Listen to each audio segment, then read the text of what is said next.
We are so grateful to be joined now by Austin's parents, Deborah and Mark Tice, in their only interview today. Thank you both so much for joining us. I can't imagine a better gift, particularly this time of year, than renewed hope for your son's return. Give us a sense of how you're feeling right now. We're feeling very hopeful. You know, we're making sure that our arms are warmed up to get a big hug. And we're waiting, and not exactly on pins and needles, but just very expectantly. How about for you, Mr. Tice? Yeah, absolutely. You know, our hope has never flagged. We've always had hope and always been confident that Austin's alive and is going to come home to us. But this is different, and it feels much more immediate and much more promising than any time in memory.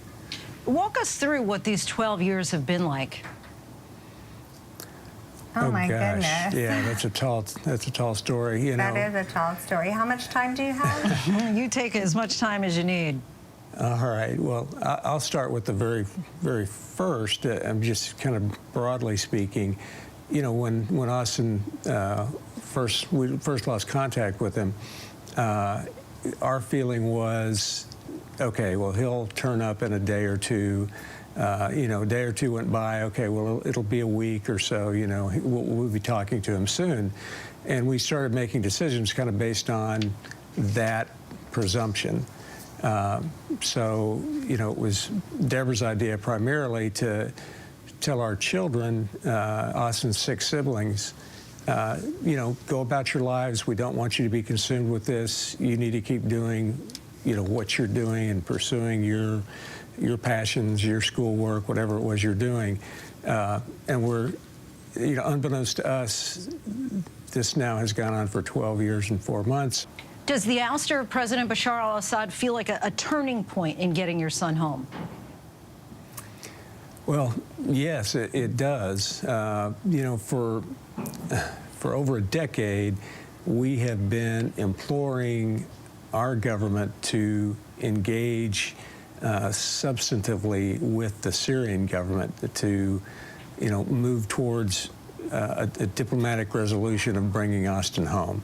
And that never really took place. So now that there's a new authority in Damascus, whom I understand is interested in developing good relationships with the United States, it just feels like a great time for, you know, whoever can help Austin get home to, you know, earn the thanks not only of us and all the many people that have been following and supporting us, but also of the United States itself. So, yeah, it feels very different. What kind of communication are you receiving from the Biden administration or from the incoming administration about efforts to locate your son? We're not really getting a lot of information from the government. And also, as far as what Mark said, I'm not really seeing that kind of a change, because the whole issue was about engaging with Syria. So I'm not really sure Bashar al-Assad was the problem, because regardless of whoever is in the country, it's still going to be Syria. But I think we're also digressing as far as talking about Austin.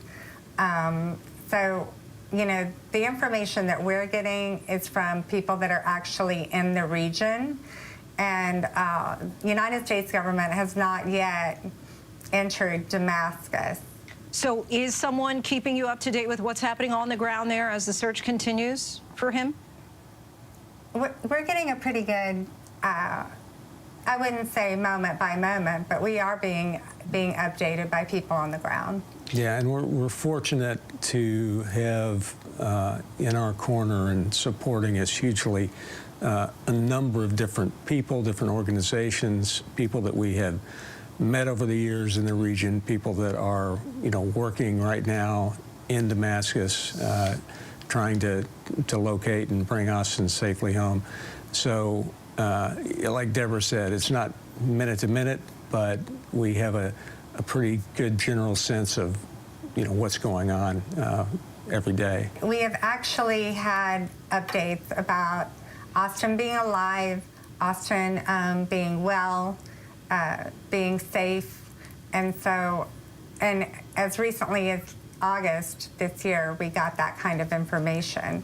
And one of the things that I think people need to understand, because, you know, in the land of the instant baked potato, it's starting to feel like it's been a long time. You know, they came into Damascus on Saturday morning early.